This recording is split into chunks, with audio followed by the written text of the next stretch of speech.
পড়ছিলাম মেজর শিকদার, কলমে ঈশিতা ঈশা, পর্ব সংখ্যা 4। সুন্দর এক রাত পেরিয়ে সকাল হয়। সূর্য উঠেছে বহু পূর্বে। বারান্দার কালচে লাগানো পর্দা ভেদ করে সেই আলো রুমের ভেতর অবধি পৌঁছাতে পারেনি। কমফোর্টারের নিচে আরাম করে ঘুমাচ্ছে তৃণা। ঘুমের মাঝে নড়ে চড়ে পাশ ফিরে শোয়। কয়েক মুহূর্ত পর কমফোর্টারটা কপাল অবধি টেনে নেয়। এরপর কি হলো কে জানে। আচমকা ধীরে ধীরে কমফোর্টার নামিয়ে চোখ মেলে তাকায় সে। ঘুম ঘুম চোখে পাশে তাকালে দেখে রৌনক পাশে নেই। কয়টা বাজে দেখার জন্য পাশ থেকে ফোন তুলে নেয়। ঘড়িতে সময় সকাল 8টা। ভ্রু কুচকে চিন্তা করে এত সকাল সকাল লোকটা উঠে কোথায় গেল। কমফোর্টার সরিয়ে সে বিছানা থেকে নামে। চুলগুলো হাত খোপা করে বারান্দার ঠাই খুলে দাঁড়ায়। রৌনকের বারান্দার অর্ধেক অংশ খোলা, গ্রিল নেই, সির্ফ কাঁচ লাগানো। খোলা অর্ধেক দিয়ে হাওয়ার ঝাপটা এসে ছোট ছোট চুলগুলোর সাথে খেলছে। সতেজ হাওয়ায় তৃণার মন প্রাণ জুড়িয়ে যায়। চারিদিকে চোখ বুলালে তার নজর যায় বাগানের বাম দিকটাতে। সেখানে খোলা ঘাসের ওপর কেউ পোশাক করছে। তার উচ্চতার স্বাস্থ্য দেখে তিনি আর বুঝতে বাকি নেই লোকটা রৌনক। হাঁটু অবধি শার্টস, গায়ে হাতা কাটা গেঞ্জি। তার পাশে একজন মেল সার্ভেন্ট একটা বড় সাইজের বোতল আর তোয়ালে হাতে দাঁড়িয়ে। পোশাক শেষ হতেই রৌনক উঠে দাঁড়ায়। তোয়ালে আর বোতলটা নিয়ে সার্ভেন্টকে কিছু বলে। তা তিনার কান অবধি এসে পৌঁছায়নি। সার্ভেন্ট যেতেই রৌনক তোয়ালে দিয়ে কপাল মুখ মুছে গলায় ঝোলায়। এরপর বোতলের মুখ খুলে পান করার জন্য উদ্যত হতেই নজর যায় দোতলার বারান্দার দিকে। তিনা অর্ধ কাছে হাত ঠেকিয়ে তাকিয়েছিল। বাম গাল উঁচিয়ে বলে, গুড মর্নিং। এক্সারসাইজ করবা? চলে আসো। রৌনকের কথা শুনে লজ্জায় তিনার 1 সেকেন্ড সেখানে দাঁড়ায়নি। সোজা রুমে ঢুকে যায় সে। রৌনক বুঝলো না মেয়েটার এভাবে প্রস্থানের কারণ। রুমে এসে তৃণা লজ্জায় কিছুক্ষণ বালিশ জড়িয়ে ধরে। পরক্ষণে মনে হয় সে কেমন কিশোরীদের মতো আচরণ করছে। তাছাড়া রৌনক তার বর, নিজের বরকে সে দেখতেই পারে। এতে লজ্জা পাওয়ার কি আছে। বিছানা থেকে নেমে চিন্তা করে ফ্রেশ হয়ে পোশাক বদলে নেবে। চিন্তা মাফিক তোয়ালে আর 3 পিস নিয়ে বাথরুমে ঢোকে। মুখ ধুয়ে 3 পিস বদলে বের হয়ে দেখে রৌনক সিঙ্গেল সোফায় পায়ের উপর পা তুলে বসা, ফোনে কারোর সাথে কথা বলছে। শব্দ পেয়ে সে তাকায়। তৃণা যথাসম্ভব নিঃশব্দে আয়নার সামনে এসে চুল আঁচড়ে নেয়। নিচে যাচ্ছ? প্রশ্নটা শুনে তিনা না তাকিয়ে উত্তর দেয়, হ্যাঁ। শাড়ি পরে যাও, দাদুর না হয় রাগ করবে। কিন্তু বাকিটা বলার পূর্বেই রৌনক বলে, গেস্ট রুমে যাও, সেখানে মাহি আছে তোমাকে সাহায্য করার জন্য। আমি গোসল করে একেবারে ফ্রেশ হয়ে নিচে আসবো। তৃণা কি বলবে বুঝতে পারছে না। লোকটা না চাইতেই তার দিকে এত খেয়াল রাখছে। সবটাই কি দায়িত্ব, নাকি সে নিজ থেকে এসব করছে? অগণিত প্রশ্ন আছে কিন্তু উত্তর নেই। লাগেজ খুলে তৃণা শাড়ি বাছাই করতে বসে। রৌনক এগিয়ে এসে বসে। লাল রঙের শাড়ি আছে, থাকলে সেটা পরো, লালে তোমায় খুব মানায়। কথাটা বলে লোকটা বাথরুমে ঢুকে যায়। তৃণা বিস্ময় দৃষ্টিতে এখনো তাকিয়ে আছে। এই লোকটা এমন কেন? সবকিছু গুলিয়ে দিচ্ছে। এত স্বাভাবিক আচরণ হজম করতে তার বেশ কষ্ট হচ্ছে। মাহি শাড়ি পরিয়ে তাকে সুন্দর করে সাজিয়ে দিয়েছে। দাদুর নাকি সাজগোজ বেশ পছন্দ করেন। তার সামনে পরিপাটি হয়ে না গেলে রাগ করবেন। কনে বদলের কথাটা তাকে এখনো বলা হয়নি। তিনি সরাসরি দেখে পছন্দ করেছিলেন। তৃণার ভেতরে ভেতরে ভয় হয়, দাদুন তাকে পছন্দ করবেন তো। সিঁড়ি বেয়ে নিচে নামছে সে। তাকে ধরে রেখেছে মাহি। একটু পরপর মাথার ঘোমটা ঠিক করে সে। সোফায় আতিয়া শিকদার বসা। তার পাশের সোফায় আকরাম শিকদার খবরের কাগজ পড়ছেন। মিসেস জান্নাত এসে শাশুড়ির বাম দিকে বসেন। সার্ভেন্ট চায়ের ট্রে রেখে যায়। তিনি 1 কাপ তুলে শাশুড়ির দিকে বাড়িয়ে দেন। আতিয়া শিকদার বিরক্তি নিয়ে বলে, তোমার হোলার বউ কি অহনো ঘুমায়? বেলা হইয়া গেছে, অহনো নয়া বউ উঠে নাই? মিসেস জান্নাত বিব্রত গলায় জবাব দেন, মাহি ওকে আনতে গেছে।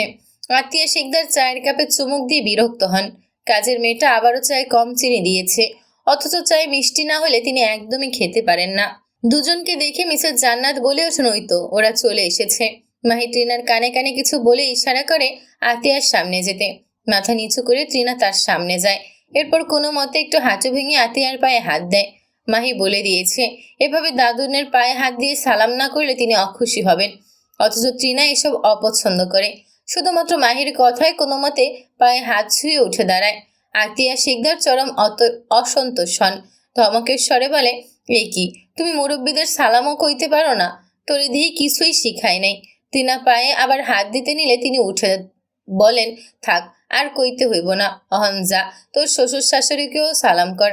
আকরাম সাথে সাথে বলে, না না থাক, আপনাকে করছে তাতেই হবে। আতিয়া শিকদার তখনও তৃণাকে ভালো করে দেখেননি। চশমা ছাড়া তিনি অস্পষ্ট দেখেন। নাচবো, পাশে আইয়া বস। টিনা ভয়ে ভয়ে তার ডান দিকে এসে বসে। আতিয়া চোখ কুঁচকে তাকে দেখার চেষ্টা করেন। গতকালকেই তার চশমাটা ভেঙে গেছে। চশমা ছাড়া কাছের সবকিছু অস্পষ্ট দেখেন। তার দূরের ভীষণেও একই অবস্থা। মিসেস জান্নাত ভাবছেন টিনার দেখার পর তার শাশুড়ি কেমন রিয়েক্ট করবে। যদি আকরামকে সে এই কারণে এখানে বসিয়ে রেখেছে পরিস্থিতি সামাল দিতে, কিন্তু তাও তার ভয় হচ্ছে। আতিয়া বলেন, দেখি তো নাতবর মুখটা ঠিক মতো। জাদু ও চশমা ছাড়া ঠাওর করতে পারতেছি না। তিনি টিনার থুতনি ধরে মুখ এদিক ওদিক ঘোরান। টিনা ভয়ে ভয়ে তার দিকে তাকায়। হ্যাঁ রে জান্নাত, নাত বউ কি এর দেহতাসি? মুহূর্ত কাছে তো চেহারা মিলে না। মিসেস জান্নাত ঠোক গিলে কিছু বলতে নিলে মাহি বলে, দাদুন তোমার বয়স হয়েছে তো তাই চেহারা ভুলে গেছ। আর ওকে তো তুমি একবার দেখেছিলে, তাও সেই কবে। এতদিন কি চেহারা মনে থাকে? আতিয়া শিকদার মাথা নাড়িয়ে বলেন, না তো। এমন মাইয়া না যে এত সহজে বুইল্লা যাইমু। চশমা থাকলে ভালো হইতো। আকরাম শিকদার কিছু বলতে নিলে মিসেস জান্নাত তাকে ইশারায় চুপ থাকতে বলে। এ সময় আতিয়া যদি জানে কনে পালিয়ে গেছে আর সেই মেয়ের বোনকে ছেলের বউ করা হয়েছে, তাহলে সে এটা নিয়ে বিলাপ করবে। তিনি চান না এই ঘটনা নিয়ে তার শাশুড়ি ঝামেলা করুক। তার মেয়ে মাহি যেভাবে ঘটনা ধামাচাপা দিচ্ছে দেখ। আকরাম শিকদার বলেন, আম্মা আপনার বয়স হয়েছে তো, তাই হয়তো চিনতে পারছেন না। আতিয়া শিকদার বলেন, কি জানি বাপ, আহকাল তো অনেক কিছু ভুইলা যায়। কয়েকবার না দেখিলে কিছু মনে থাকে না। তিনি আঁচলের তলা থেকে গয়নার বক্স বের করে তিনি সামনে ধরে বলেন, তিন্নি নিছে, এ তোর লাইগা। তিন্নি নাম শুনে মাহি জিভে কামড় দেয়। দাদুর নামটা ভুলেনি, এবার কি হবে? টিনা মাথা নিচু করে বক্সটা নেয়। তবে তিন্নির নাম শুনে সে আহত হয়েছে। সবাই কোনো কনে বদলের বিষয়টা লুকাচ্ছে। বললেই হতো তিন্নি আর টিনা ভিন্ন মেয়ে। রিশান চোখ দুলতে দুলতে রাহের রুম থেকে বের হয়। বসার ঘরে সকলকে দেখে ছুটে আসে। তার নজর যায় টিনার দিকে। তাকে দেখে ছুটে এসে তার কোমর জড়িয়ে ধরে। আতিয়া শিকদার হেসে বলেন, রিশু মুইর কাছে আয়। রিশান জবাব দেয়, নো। কেন আইব না? টিনার কাছে থাকবো, ড্যাডির কাছেও আসবো না। রৌনকের গলা পেয়ে রিশান তাকায়। ড্যাডিকে দেখে তার কাছে ছুটে যায়। রৌনক ছেলেকে কোলে তুলে নেয়। এর মধ্যে ছাড়বেন্ট এসে জানায় নাস্তা বানানো হয়ে গেছে। আতিয়া শিকদার বলেন, নয়া বউ অহনো আজকে নানবো না। মিসেস জান্নাত জবাব দেন, ও তো আজকে বাপের বাড়ি যাবে, এসে তারপর না হয় একদিন রান্না করবে। আতিয়া শিকদার আর কিছু বলেন না, উঠে ডাইনিং এর দিকে যান। মিসেস জান্নাত হাফ ছেড়ে বাঁচেন। খবরের কাগজ ভাঁজ করে আকরাম শিকদার উঠে যান।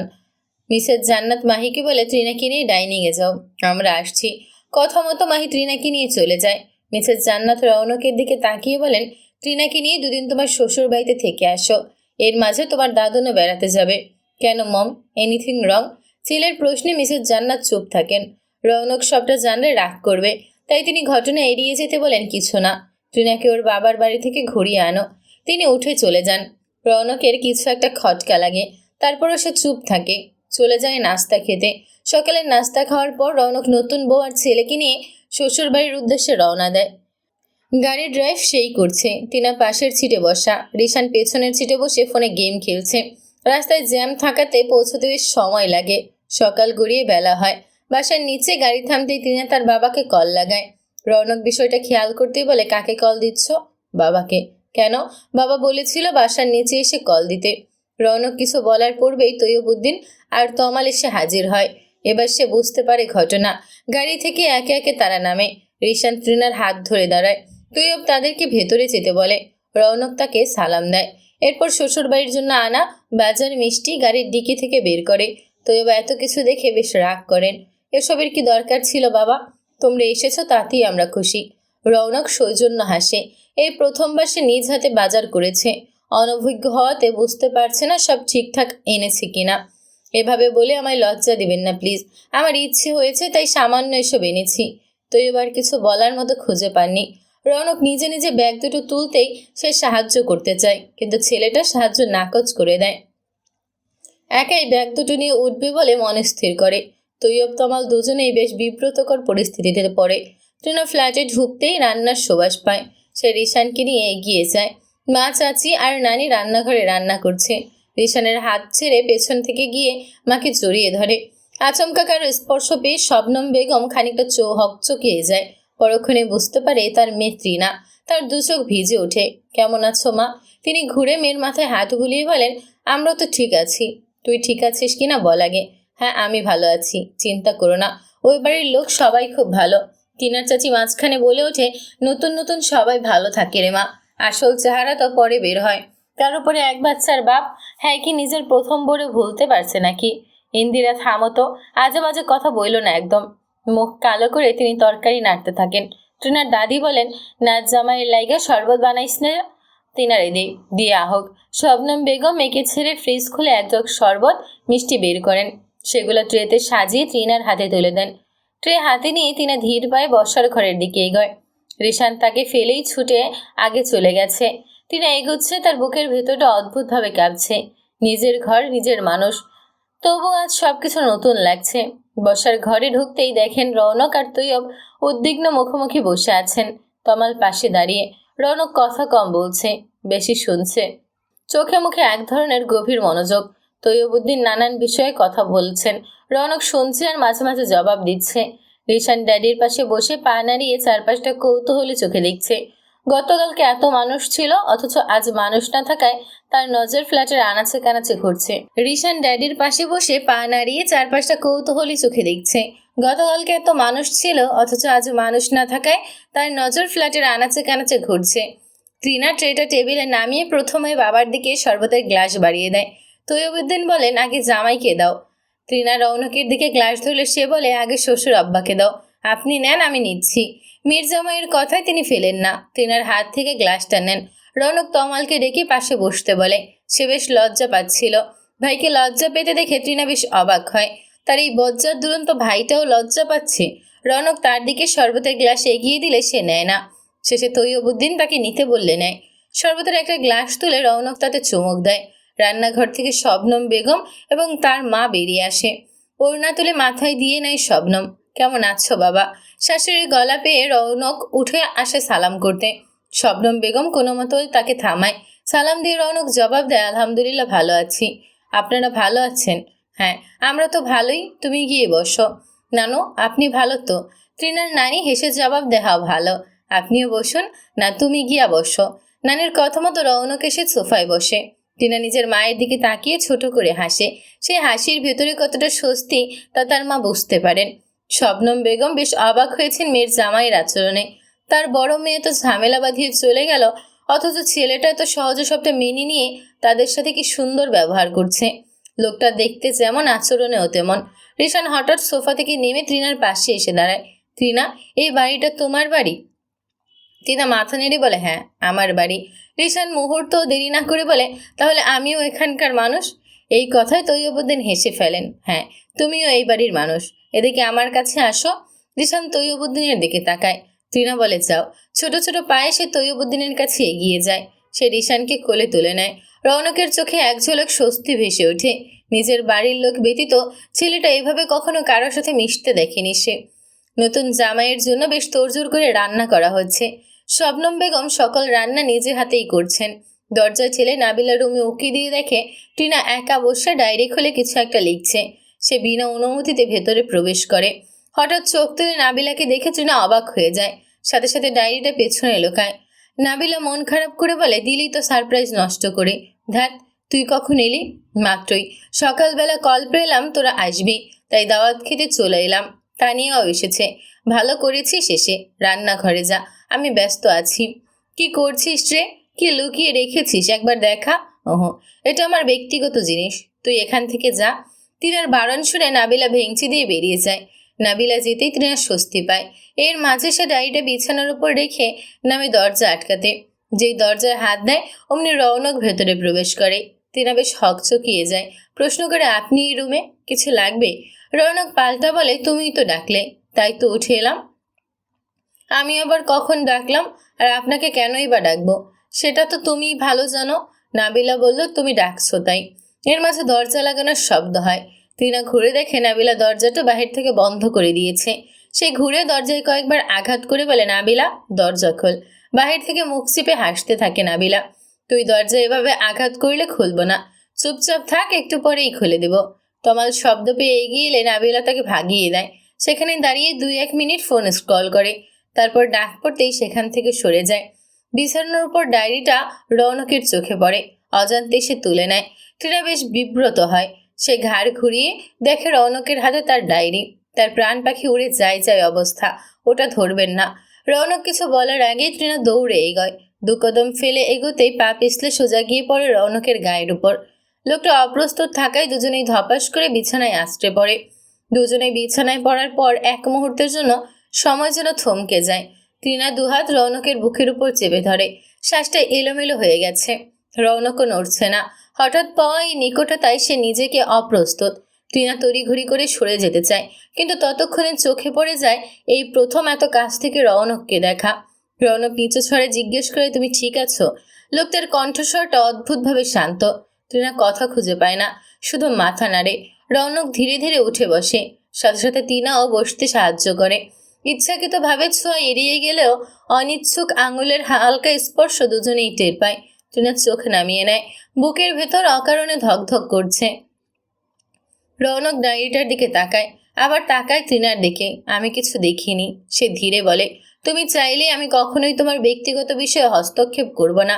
এরপর সে তৃণাকে তার ডায়েরি ফিরিয়ে দেয়। মাথা নিচু করতেই তৃণা তা ফেরত নেয়।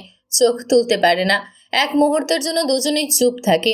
হঠাৎ তৃণার কপালের উপর নেমে আসা কয়েক গোছা চুল বাতাসে সরে এসে চোখ ঢেকে দেয়। রৌনক অন্যমনস্কভাবে হাত তুলেই থমকে যায়। 1 সেকেন্ড দেরি করে সে বুঝতে পারে হাতটা আর নামানো যাচ্ছে না। ধীরে খুব সাবধানে সে তৃণার খোলা কেশগুলো আঙুল দিয়ে সরিয়ে কানের পেছনে গুজে দেয়। স্পর্শটি এতটাই হালকা যে তৃণা বুঝতে পারে না কি হচ্ছে। রৌনক সঙ্গে সঙ্গে হাত নামিয়ে নেয়। গলা পরিষ্কার করে বলে, সরি, আসলে চুলগুলো তোমার চোখ ঢেকে দিচ্ছিল তাই। তৃণা কিছু বলে না, শুধু ডায়েরিটা বুকের সাথে চেপে ধরে। ঠিক তখনই বাইরে নাবিলার কণ্ঠ শোনা যায়, এই দরজা খুলছি, বের হ। মুহূর্তটা আবার ভেঙে যায়। রৌনক উঠে ধীর পায়ে বেরিয়ে যায়, কিন্তু তৃণা স্বাভাবিক হতে পারে না। তার কানের পেছনে এখনো সেই স্পর্শটা জ্বলজ্বল করছে।